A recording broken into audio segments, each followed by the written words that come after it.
Wow, good afternoon, cuties, and welcome to Connect Café, where we tell stories about everything queer and tech.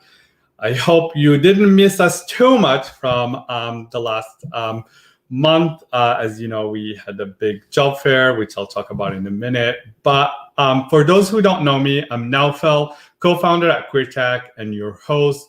QueerTech is based in Tech in Montreal, and we would like to begin by acknowledging that QueerTech is located on the unceded Indigenous lands. The Kenya Kenahe Nation is recognized as the custodian of the land and the water in which we gather today. As usual, I want to thank all our special partners, QT annual partners, for supporting the organization and supporting QT Connect Cafe. We'd like to thank Sage, Unity Technologies, Ubisoft, Bahacks, Paysafe, and Local Logic. And as I mentioned earlier, in the last month, we've been really busy putting together a careers virtual job fair. It was a big success and really excited. Thank you for everyone who joined. We had a couple hundred people come in, and it was just fantastic. As you know, we also officially launched the job board at the event. And so for those who are looking for a job in tech or looking to advance their career in tech, you can you can join the job board or find the job listed on a job board on queertech.org/jobs. That's queertech.org/jobs. And for those who love what we do and want to support QueerTech, you can donate on our website, queertech.org. A special thank you for everyone who contribute to QueerTech.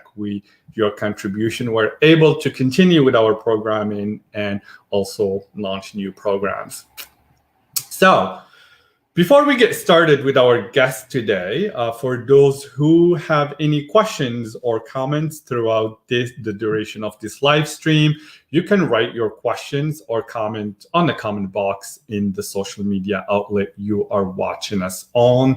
You can also tag anyone who is looking for a job in tech or looking to advance their career in tech. Or just someone needing some inspiration or motivation, right? We can all use some these days. So just be aware that your comments or questions will be shown on the live stream. And Andy, my co-founder, and also who's helping with the production, will be going through them and sharing them on the live stream. So Our guest today, I know a lot of you are very excited. It was really exciting to see how many people registered for this event and come in full force. So I hope you'll enjoy the conversation. Our guest is Shaun Lavelle, SVP and General Manager, Card Not Present at Paysafe. Shaun is a seasoned card processing professional with 25 years of experience leading risk management and operations in both established and entrepreneurial organizations.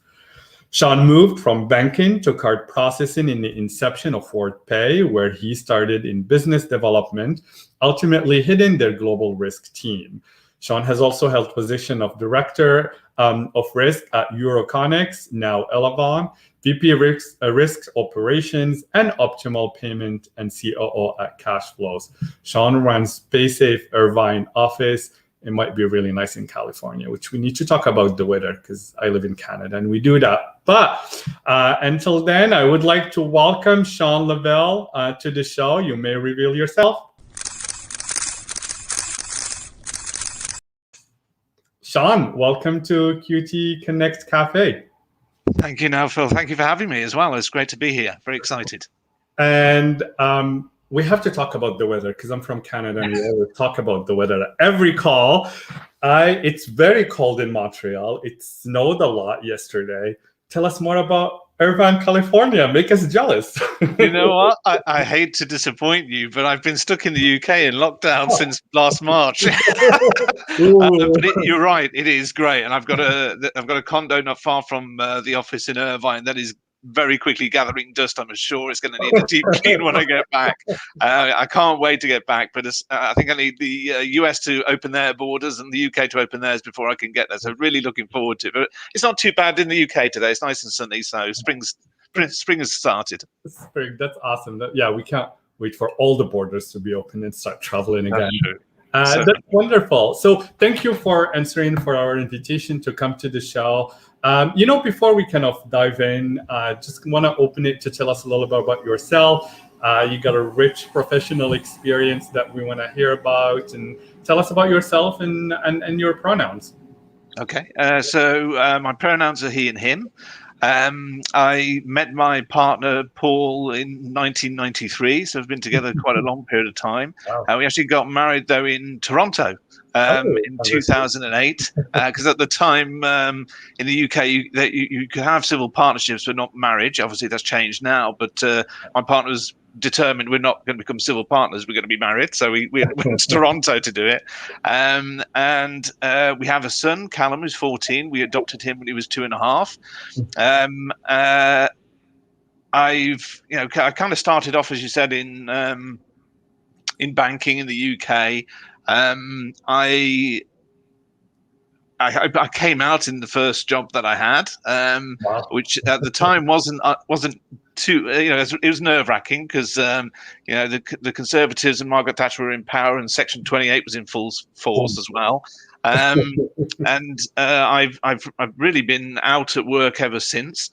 I didn't go through university education. I actually left school earlier, and we can talk probably more about the reasons behind that later in the call. But I left banking, as you said, at the beginning of ecom, really, when WorldPay started operating. Actually, the first merchant they processed for was the Lady Diana Memorial Fund. Wow. So I moved, had a very easy interview actually with the CEO that was there, and moved across to work in ecom. And I've been addicted to card processing and e-commerce ever since. I don't think you ever get it out of your blood. It's a fascinating industry, and I just love every day. That's wonderful. There is just so much there already that we're gonna be unpacking, and hopefully, me and you can stick to the time that we laid out. But I like to kind of go a little bit back to the beginning. You mentioned you are in the UK, and so tell us, where did your life begin? Where were you born? Grow up? You didn't go to university, which is another exciting thing to discuss, because we definitely believe there is a non-traditional path to getting into tech and advancing career and things that's not just linked to university. Oh, for sure, absolutely. So, and more so, probably more so in the UK than North America, but I think it works everywhere. It's about just hard work. Yeah. So I was born in 1973. So growing up in the 70s, my hometown is a place called Coventry in the UK. If you haven't heard of Coventry, you've probably heard of Lady Godiva, who rode on the horse naked. Well, she did that in Coventry. There's actually a statue of her in the centre of the town. I grew up with my mother and father and my sister, who's 2 years younger than me. A relatively poor area, and certainly, at that time it was very. It wasn't particularly the gayest friendly time in the UK's history, but I really knew I was gay from kind of my earliest memory. I didn't put the word to it, or even homosexual. I just didn't know. Well, I just knew what I was, and it's me. So, for instance, I had crushes in kind of preschool. I wanted to hold and stuff like that. I very quickly realized that that's not the done thing. And so I guess, from there until the time I formally came out, I did very much keep it inside. But I always knew it was there, and I never really doubted it. There was no inclination towards any other way of being. And so I was just very aware of it. I went to school really close by. We lived in the same street as the school that I went to for, I don't know if you use the same terms in North America, but it's kind of infant school and junior before you go to high school. Pretty much enjoyed school. Towards the end of that, prior to that, I really wasn't that interested. I was more interested in like having fun and a laugh and all that kind of stuff. And then I went to secondary school. And in secondary school, then it was a boys only school called Caledon Castle, again in Coventry.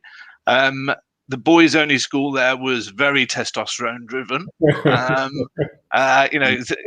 wouldn't call people by their first name, you call them by their second name. So I'd be like, Lavelle, oi, Lavelle.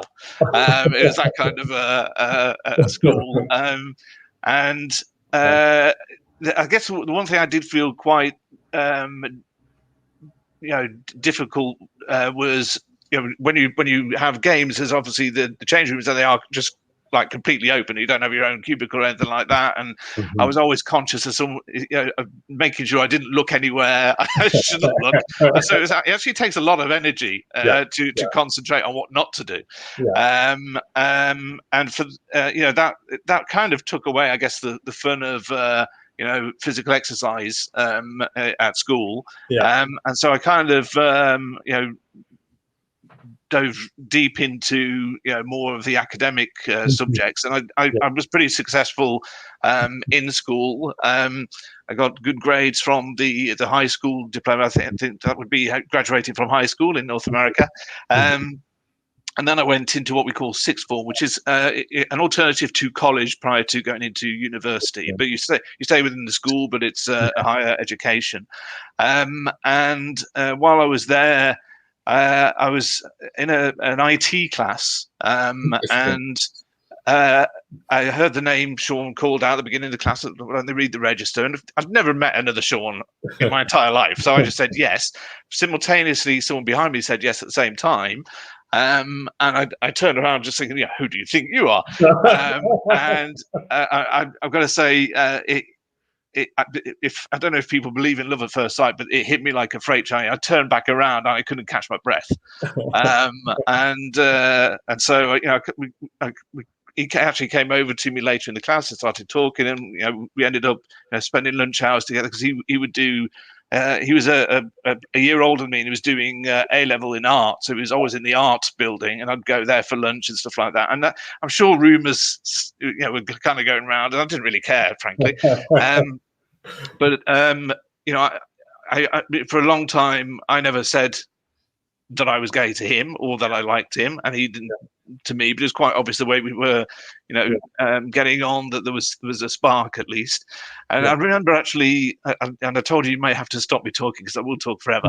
But I remember in one lunchtime he showed me a a model he was building, and it was basically, if you think of like stalactites, I think those are the ones that stick up, with a prison cell on top of it, with a guy inside the prison cell, kind of with his head in his hands, and then there's bars on the windows, and then there's an arm reaching in through the windows. And he said, "Do you know what that means?" And I was like, "Shit, yeah, I know exactly." Pardon my language. I know exactly what that means. I was like, "That's me."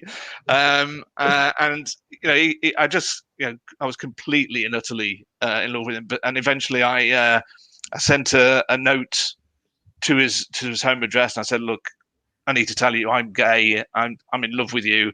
If you don't feel the same, then we probably shouldn't see each other again." I was willing to basically walk away from school to take the risk.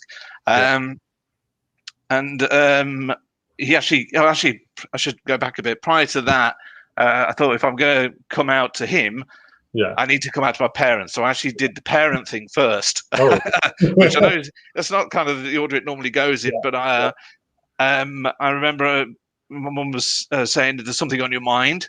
And I said, no, it's just more of a conundrum, really. And then eventually she kept pushing, and she said, "Are you gay?" I was like, no. And then she proceeded to ask me at least another 10 potential things that might be up. And I eventually got the courage up to say, "No, it's the first thing you said." And then she couldn't remember what that was, and I had to explain it to her. And she had a cry, I had a cry. But I was very keen that she knows that this is not a phase. This is just who I am, and there's absolutely nothing that I can do about it. And I was willing again there that if that was going to be a problem, I didn't think it would be, because my mother particularly is quite liberal and progressive. But I was willing again to, I'll just go get a job somewhere, rent somewhere, whatever it takes. I've got to be me. And then it came to telling my dad. My dad was raised in the west coast of Ireland with a big Catholic family. What I think helped a little bit is when he married my mum, who's a Protestant, his father disowned him, but they came round eventually. And I thought, it's the easiest way to do this is to wait for a period of time where I can just have a big argument with him, because he's not the kind of guy who would sit down and have a heart-to-heart. So there's something on TV, and you often told jokes and stuff like that. And so something came on. He said something. I was like waiting for something. It was probably something so innocuous it didn't deserve the response I gave. But I kind of stood up and I said, "Yeah, well, I'm effing gay, and if you don't like it, that's just tough," and all that. And he sat there and just looked at me, and I don't think he spoke for like 2 days. He just went silent. Wow. But after that, he came around, and then we kind of had the heart-to-heart, and I actually took him to the gay bar that was in our town a couple of times. We had a pint, and and my parents would go there, my sister would go there. And the funny thing is when I told my sister, all she did was laugh. It was like almost hysterical laughter, and I was like, "That's a strange response." But it turns out, she was gay, and she came out 2 years later.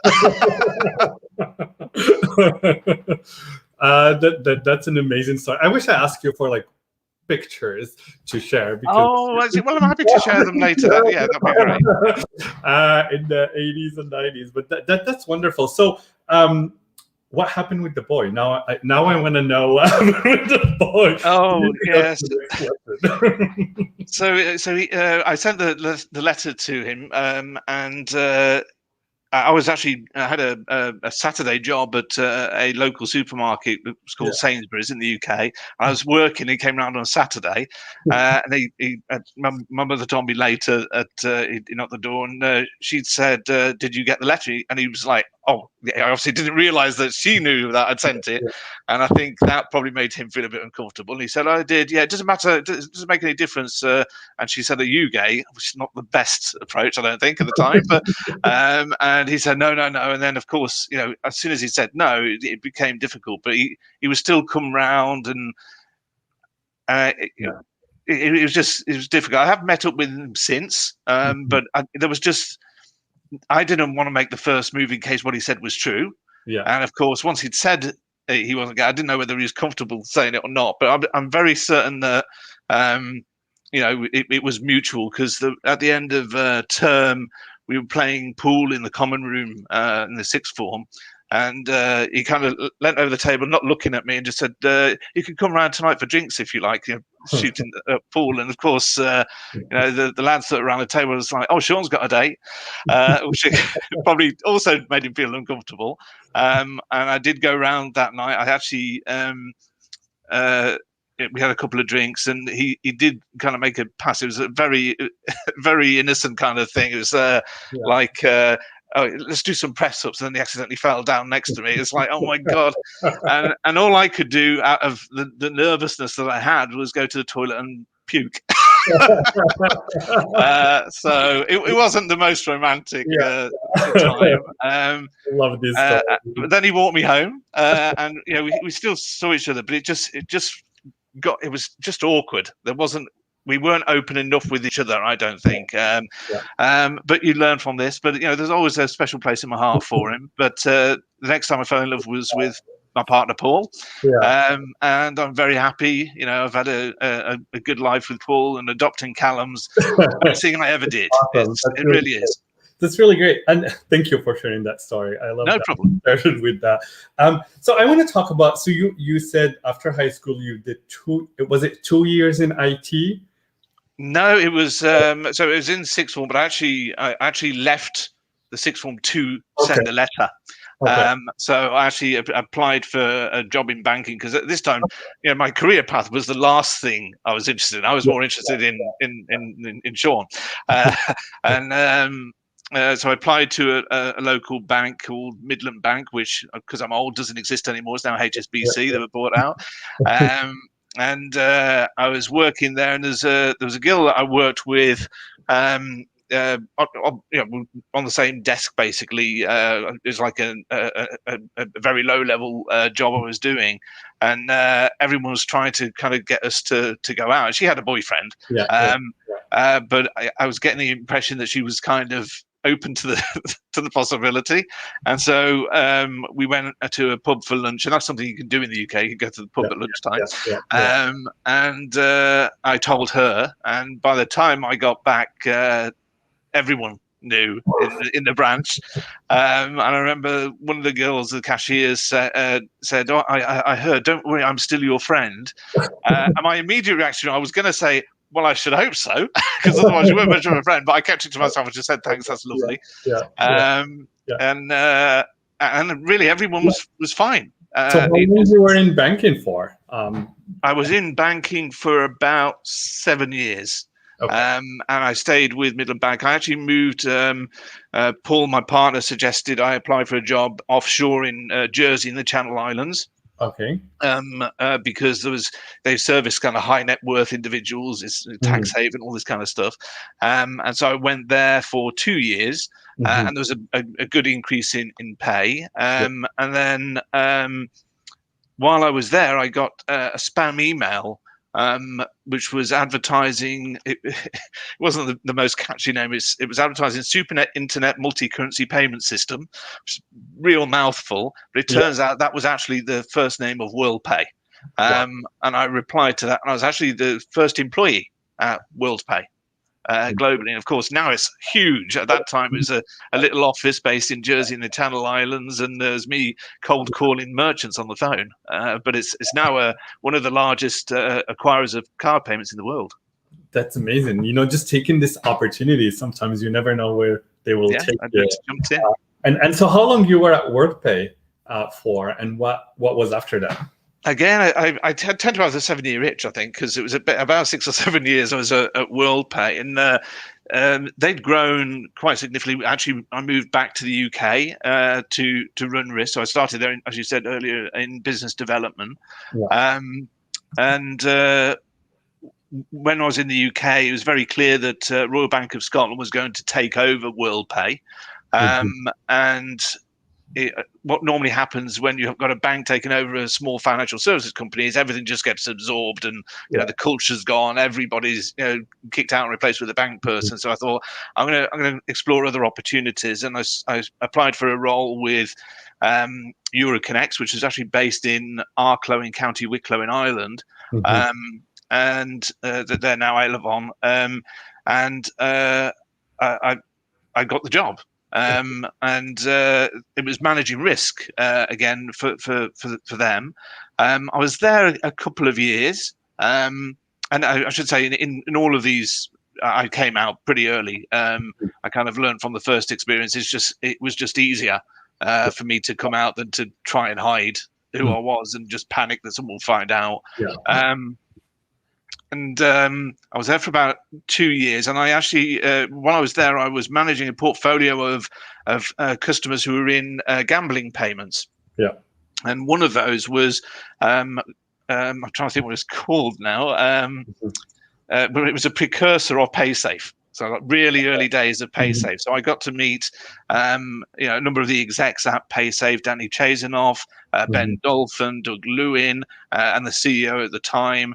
And we had a really good relationship. There was some challenges sometimes with the card schemes because gambling at the time was is it okay? Is it not okay? I decided I'd had enough of kind of living in the middle of nowhere in the country in rural Ireland. Although like I said, my father's from there, so I had relatives there, but it was just a bit too quiet. And it rained all the time. I know people think it rains in the UK, but in Ireland, it really rains. It really rains. And I just thought I need some sunshine. And so I said I resigned and I moved to the UK. And I got a call, as soon as I told my clients that I was leaving, from the guys from the precursor of Paysafe, asking me to set up their office in the UK. And they said, where do you want to set it up? And I was like, I like Cambridge. Let's go to Cambridge. And so I set up the first office in the UK for what is now Paysafe. And that continued to grow. It went well. And then I had a call from Nick Ogden, who's the original founder of WorldPay that I had worked for, saying he wanted to set up a new company that was going to be called Voice Commerce, and it was going to be identifying people by their voice biometrics. It's probably a bit ahead of his time, a long way ahead of his time. It's taken off now. Obviously, a lot of banks have taken this up. My voice is my password. That all really came from him. That was the phrase he used to use for identification. And I said, I don't know anything about voice biometrics. I'm not a techie, really. I'm kind of like a risk guy and a banking guy and a finance guy. And I said, well, we kept talking. And I said, how about we set up another WorldPay 2, but all of the payments are authenticated by voice. And so we did, and we set that up. We became the first non-bank member of Visa and MasterCard in Europe. And it really went from strength to strength. I kind of moved back into a biz dev type role and took over as COO. And we grew up the revenues of the business because if I work in risk, I don't mind what I do. If I work in sales, it kind of has to be a high risk sector because then I can utilize my risk knowledge and sell to need and explain why we're better. And so I've always enjoyed sales in a high risk environment. And it was actually while I was there that we went through the process of adoption. It actually took me and Paul 3 years to go through that process. So actually we started the process before my son was actually born, and it was 2.5 when we finally got him. But the CEO, Nick Ogden at the time, actually acted as one of the witnesses and what would you call it, references for the adoption.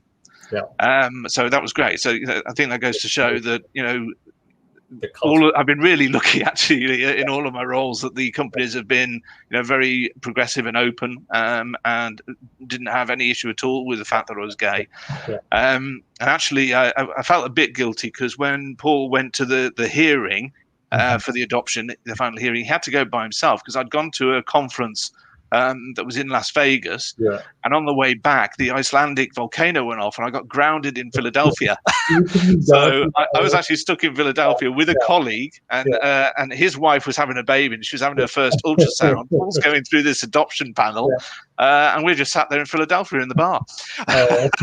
But he did a good job. Thankfully, maybe it was a good thing. If I was there, maybe we wouldn't have Callum. Who knows? No, thank you for sharing that story. So I want to. So today, you're how long you've been at Paysafe?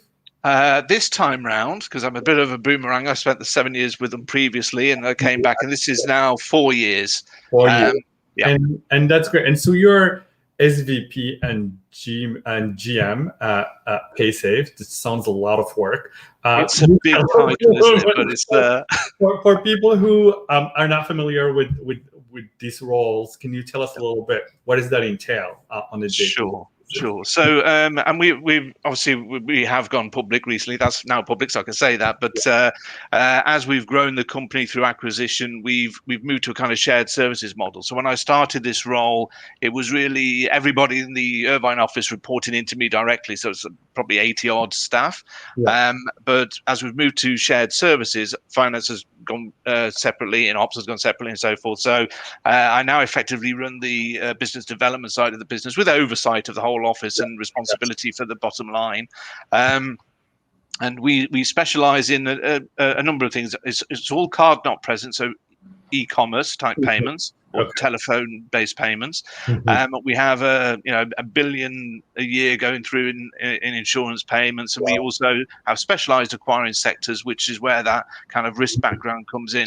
You need to know, which ones you want to take and which ones you don't. But we contribute a significant sum to the bottom line of the business. So it is hectic, a lot going on, lots of regulatory stuff to keep up to date on. But honestly, if I could have designed the perfect job for me, it would be this one.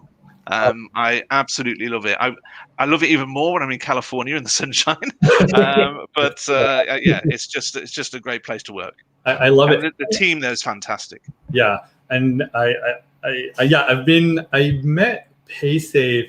Vincent is our contact, Caron, and we've been talking with Vincent, and it just seems a wonderful team as I interact with more and more Paysafe people. So it just sounds like a wonderful place to work. Vincent's amazing, and of course he's one of the main contributors to our network, our LGBTQ network as well. Yeah, fantastic. So I want to talk a little bit about, you started your career in banking and you moved into a fintech company, and so. What attracted you to fintech? Like, how did you go? Banking can also be a great career and advancing there, but it can. It's quite dull though, isn't it? It's quite dusty, and it certainly was when I joined it. I mean, the internet just started. I'm kind of an early adopter of new technologies usually, and I was dialing up on a modem to look at the internet, and it was obvious at the time everything was in US dollars. And it's difficult to believe now, but if you wanted to buy anything online, it was always essentially from the US. And in fact, one of the earliest UK kind of marketplaces was run by Barclays as Barclays Square, and that was processed also by WorldPay as one of the other early merchants that we had. And it was obvious to me that the main selling point of WorldPay was processing in every single currency, so you could make a value decision in your own currency, and the merchant get paid in their currency. It took away that kind of how many dollars is this in pounds, and so it just struck me that this is obviously going to take off. The strange thing is although WorldPay absolutely took off in a huge way, that initial value proposition that we had of multiple currencies was more about kudos. So a merchant could list all these currencies on a website. We processed 90% of our payments in sterling, euro, and dollar. Very few other currencies, but the fact that they could list them all just made that merchant look bigger than they were, and that made a lot of small startup companies at that time turn into very big companies. So it was a really exciting time. I mean, we were growing very, very fast, and applications started off like one a week, and before we knew it, we were getting 150 applications a day for merchant accounts. So it really took off. Oh, I think you're on mute.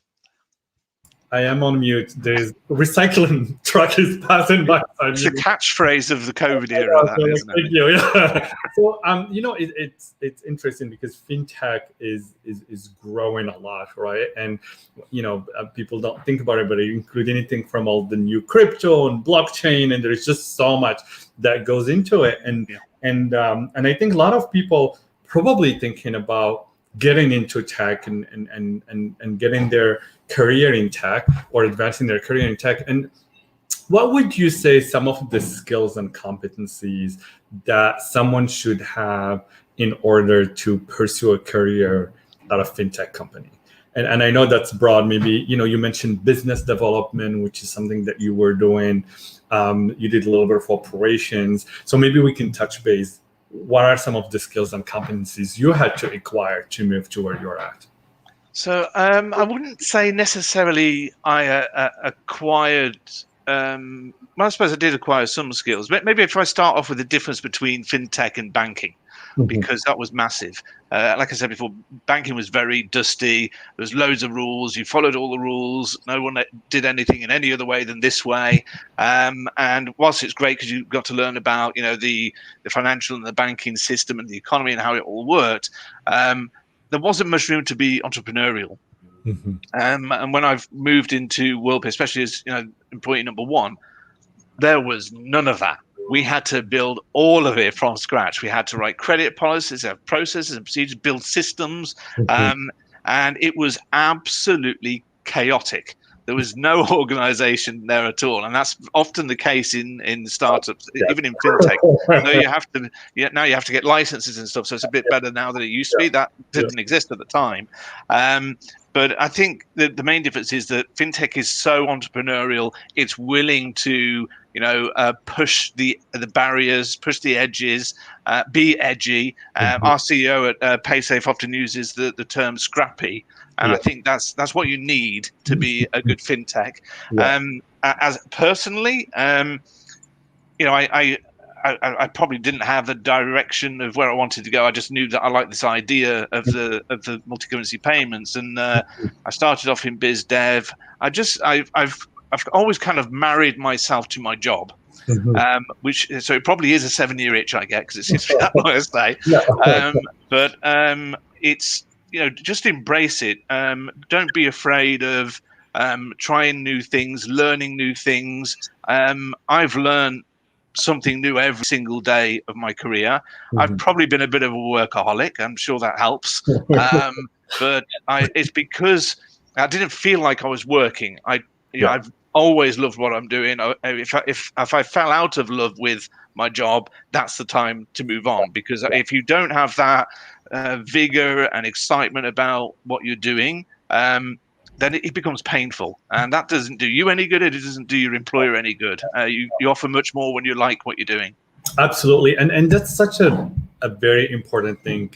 I also, every time I talk to people about, is like, make sure, and I know sometimes people think it's a privileged position to be that you can just quit a job and find another one, but in today's world, it is really possible, right? Like there is so many jobs out there. There's so many companies that want to embrace people for who they are and create that opportunity. And so fine, don't be like, a lot of time, like, don't be scared to quit a job even after a year and go find, you have to try few before you find the right job for you. It's not everyone who has a straight line to a career. Like we all had to jump here and there. And then once you find the job you love, you just know.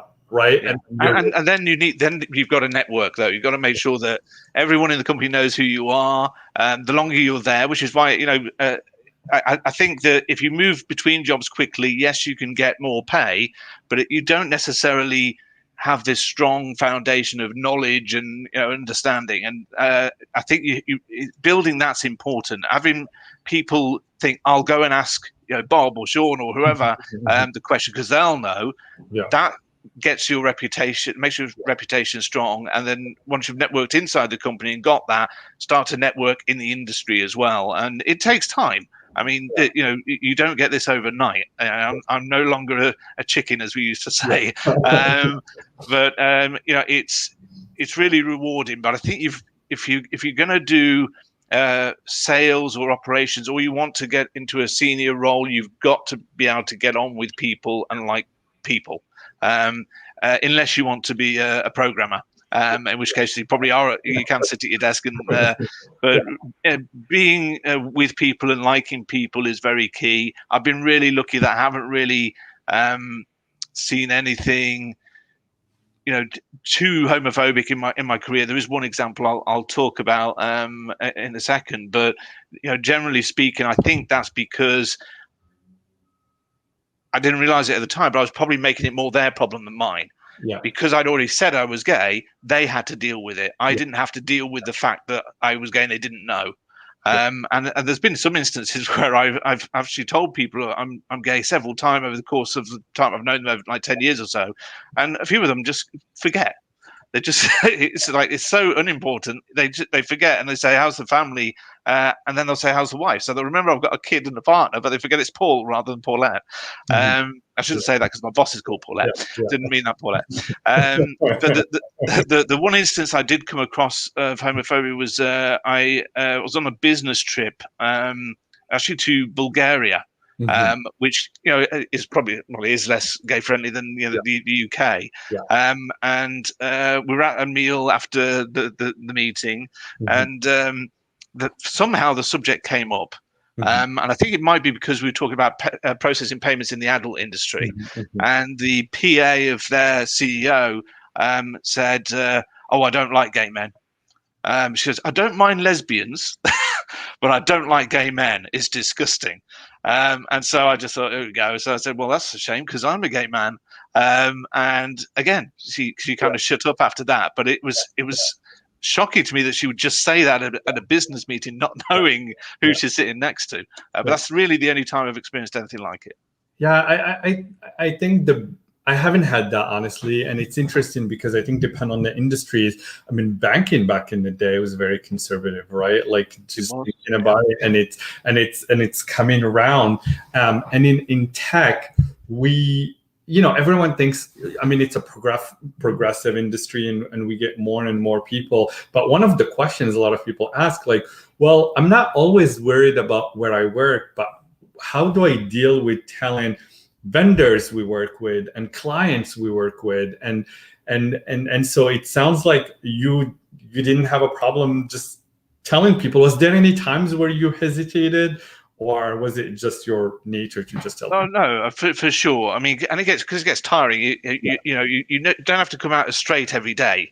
You kind of have to come out as gay every day. So because people make assumptions. And of course, there's been times where I just think I just need the sale. I just can't be bothered. I just say yeah. When they ask about wife or girlfriend, or make some kind of sexist joke. But generally speaking, once I've formed a relationship with them ongoing, it's just a lot easier to say. Actually, it's a husband, not a wife, or whatever.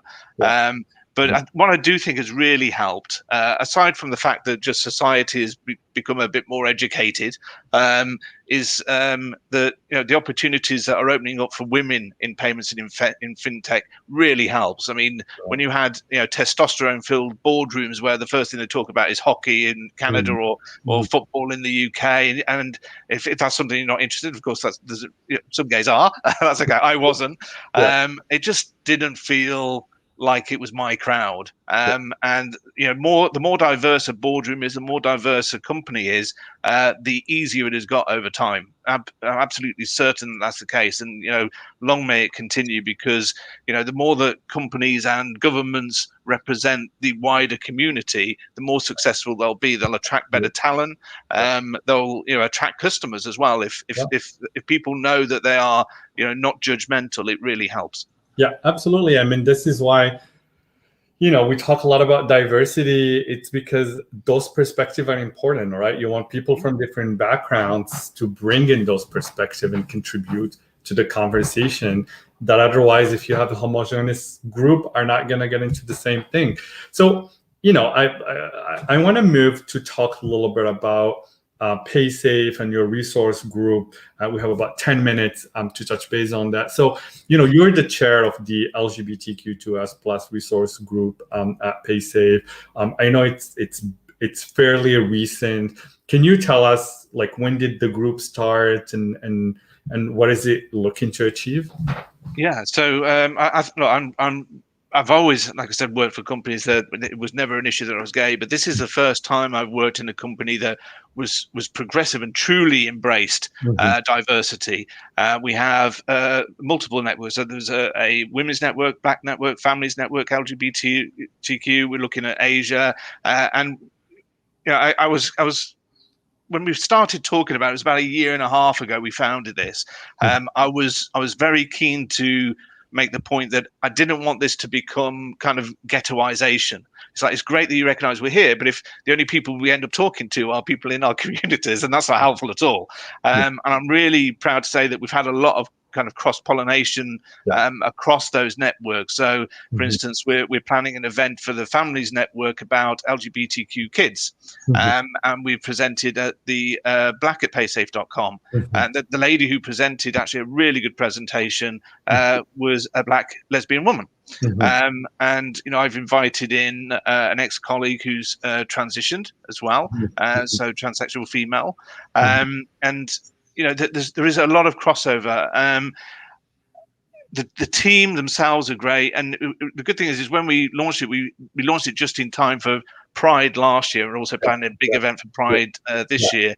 And over the course of 4 weeks, we had a session for education, for gay history or LGBTQ plus history, sexual health. These are quite progressive things to have in the workplace. And then we had to have the party and the drink session in the last week, and the party. But it was really good fun. Loads of people listened in, and I've seen that the numbers joining has actually been increasing as we've gone through that year and a half as well. The last session we did, I think in Europe and the Middle East and Asia, we had about 150 people dial in. And for North America, I think it was about 120. So that's quite a big, when you think that there's lots of these going on, all the networks have these events. Then we've got, company town halls and stuff like that. There's a lot of this stuff on people's calendar. And actually had the COO of payment processing reach out to me this morning asking if we could do something specifically for the US, because he was concerned that in the US there probably wasn't the take up, and we'll just do something specifically for the US. So this shows that there's a lot of allies to the network. The network itself is probably about 12 or 15 strong, but the number of allies is considerable, and that's really the most important thing. No, absolutely. And I think there is a lot of education conversation, right? The role of, I always see companies' role is to just create the space for people to interact, right? We don't tell people to come out, you don't tell people to do what they are. It's just creating this space is important, and people slowly will feel comfortable to join those conversations and learn. And sometimes that's how you get rid of the prejudice that you learned in society, right? Because you've never interacted with people.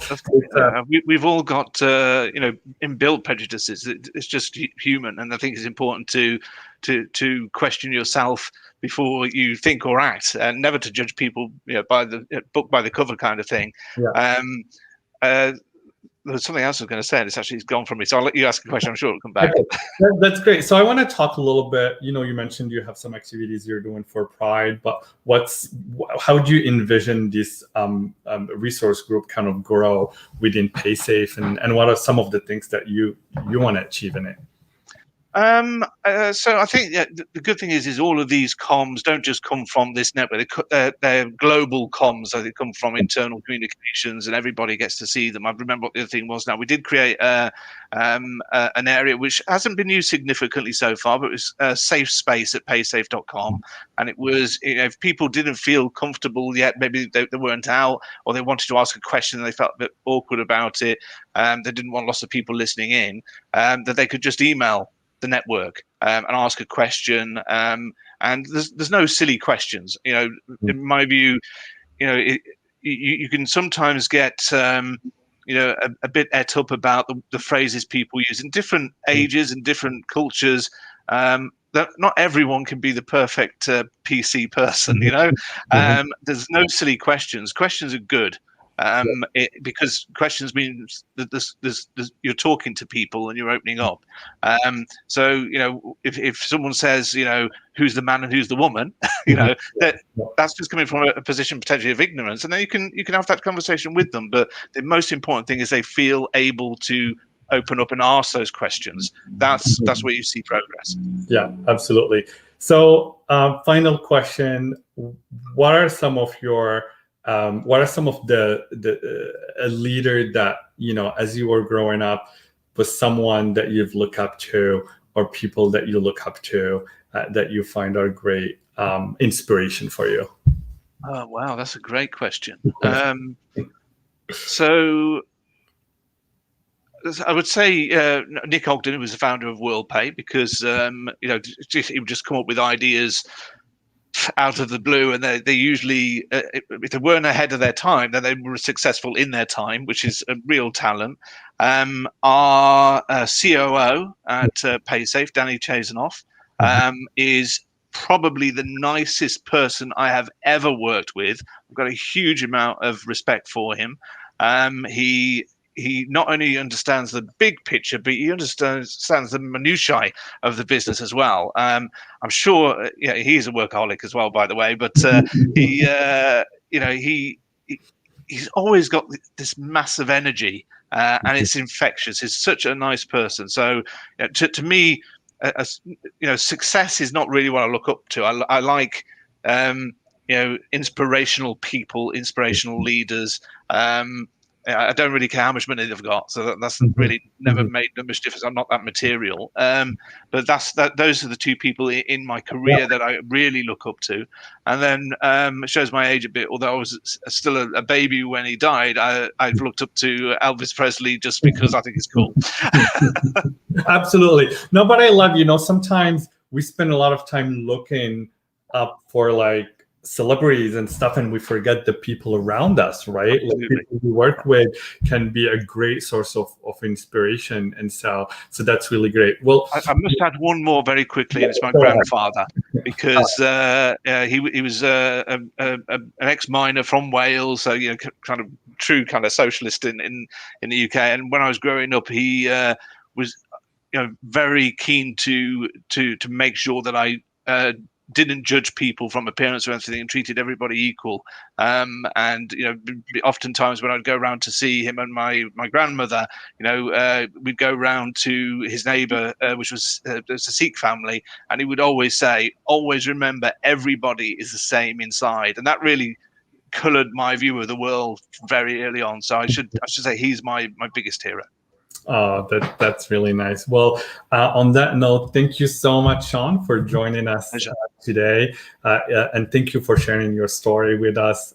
It's always great to hear our big coming out stories and then share them with people, but also just how we go through the career. And one thing, I love to share, like we learned from you today, is build a personal network where you work, right? It's probably a big wealth. It's very important to meet your colleagues. And COVID is very hard, but we have to all put in a little bit of efforts to... And that network will become allies for someone else later as well. Yeah, absolutely. Yeah, thank you. So thank you again, everyone, for joining us today and listening to the story of Shaun. And thank you to all our QT partners for supporting QueerTech, Sage, Unity Technologies, Ubisoft, VanHax, Paysafe, and Local Logic. Thank you so much. So for those who enjoyed this episode and love what we do and love the queer stories that we share here today, you can support QueerTech by donating to queertech.org. And also you can recommend guest speakers and guests on this show by emailing us. We also have a form that you can find online. We post it often on our social media, so you can suggest some people to support. So our next QT Connect Cafe is May 6th at noon, and our guest will be Lisa Durnford. She's manager of regulatory research and development at Wealthsimple. So we're going to have a lawyer this time talk also at a fintech company. Lisa is also very involved in the LGBTQ plus community and the nonprofit world. So mark your calendars for May 6th at noon. Thank you again for coming. Hope you enjoyed this conversation. Until then, stay safe. Thank you, everybody.